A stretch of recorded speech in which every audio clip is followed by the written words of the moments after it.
के अंदर वंदे मातरम के 150 वर्ष पूरे होने पर हर्ष और उत्साह का वातावरण है। आदरणीय प्रधानमंत्री श्री नरेंद्र मोदी जी ने एक कैबिनेट के अंदर निर्णय लिया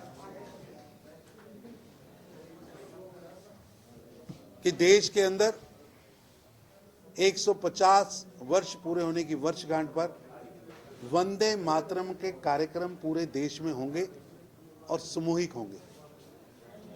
उसी के तहत खुद प्रधानमंत्री जी ने 7 नवंबर सुबह 10 बजे सामूहिक वंदे मातरम का गायन किया और देश भर में पहले ही दिन हजारों स्थानों पर वंदे मातरम के सामूहिक गान के ऐतिहासिक कार्यक्रम हुए। अब उसकी अगली श्रृंखला में हर जिले के अंदर वंदे मातरम के गायन का कार्यक्रम, सामूहिक सार्वजनिक स्थान पर जाकर, किसी ऐतिहासिक स्थान पर जाकर, किसी शहीदी स्थल पर जाकर वंदे मातरम का गायन किया जाएगा। अलग अलग स्कूल, कॉलेजेस,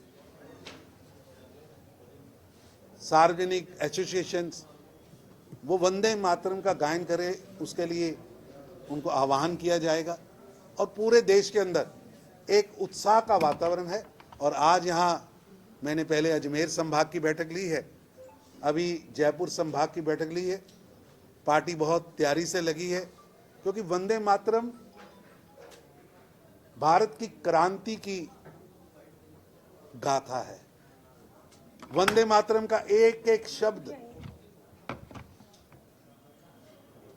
राष्ट्रभक्ति, अपनी मातृभूमि के प्रति समर्पण, अपनी मातृभूमि का गान है। वंदे मातरम का गान आते ही हर भारतीय के मन में एक हर्ष का, उत्साह का, और ये वो गीत है, ये वो शब्द है जिसे गाते हुए भारत के क्रांतिकारी फांसी के फंदों को चूम गए। जब अंग्रेज की सरकार दर्दनाक अत्याचार कर रही थी तो क्रांतिकारी सत्याग्रही के मुंह से एक ही शब्द निकलता था, वंदे मातरम। वंदे मातरम एक मरहम की तरह काम करता था, वंदे मातरम एक प्रेरणा की तरह काम करता था। वंदे मातरम आज भी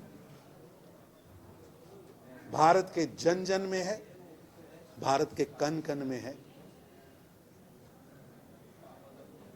वंदे मातरम का स्वदेशी आंदोलन में भी वंदे मातरम की बहुत बड़ी भूमिका रही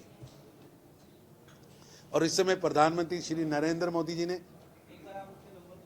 लोकल फॉर वोकल और आत्मनिर्भर भारत का जो संकल्प लिया है कि हम सबको अपने लोकल प्रोडक्ट, स्वदेशी प्रोडक्ट, उन प्रोडक्ट जिनमें से भारत के श्रमिकों के पसीने की खुशबू आती है, जो भारत की धरती पर बने हैं, उन्हें इस्तेमाल करने का आह्वान किया है।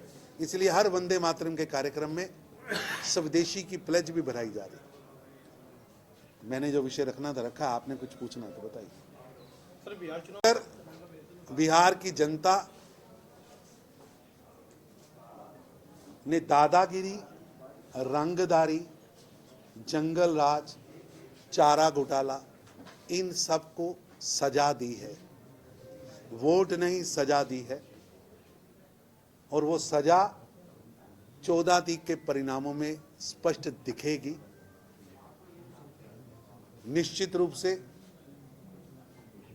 जनता का रुझान जो दिख रहा है वो स्पष्ट बताता है कि बिहार की जनता प्रधानमंत्री श्री नरेंद्र मोदी और नीतीश कुमार जी को आशीर्वाद दे रही है।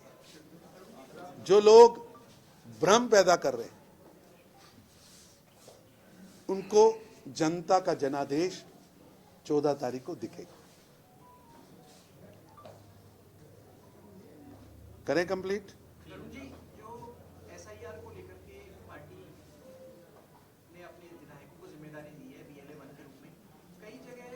विधायक सक्रिय नहीं है और कई जगह पार्टी के कार्यकर्ता ये मान रहे हैं कि क्या पार्टी ने उन विधानसभा SIR एक इलेक्टोरल प्रक्रिया है जो चुनाव आयोग ने शुरू की है, जिसका महत्वपूर्ण काम है और देश के 12 राज्यों में ये SIR का सेकंड फेज चालू हुआ है, जिसका उद्देश्य है घुसपैठिया वोट, मृत वोट और नकली वोट डिटेक्ट एंड डिलीट। और देश के 12 राज्यों में वो प्रक्रिया बहुत तेजी से चल रही है। पता नहीं कुछ लोग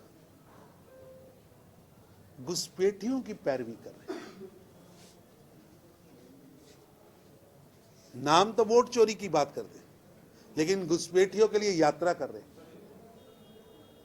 भारत का संविधान मतदाता की रक्षा की बात करता है और कोई भी विदेशी मतदाता नहीं हो सकता। और कोई भी विदेशी मेरे देश के अंदर कौन सरकार बनाएगा, कौन नेता होगा, वो तय कैसे कर सकता है?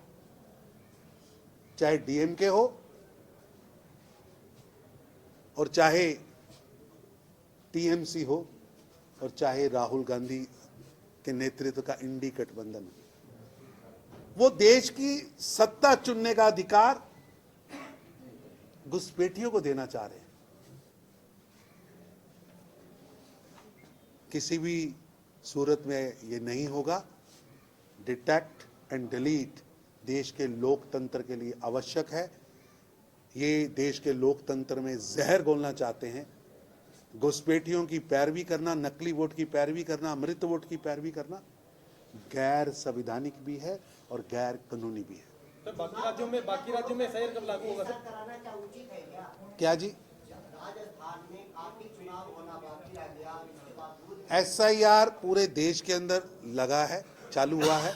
और SIR 2 में देश के 12 राज्य हैं और हर राज्य के मतदाता की सुरक्षा देश का कॉन्स्टिट्यूशन भी करता है और चुनाव आयोग उसके लिए। सवाल ये है कि जिस राज्यों में चुनाव होना है उसी राज्यों में आप SIR करा रहे हैं। SIR एक प्रक्रिया है जो हर 20 साल बाद होती है और वो प्रक्रिया समय पर हो रही है। इससे पहले भी कई बार हो चुकी है। धन्यवाद।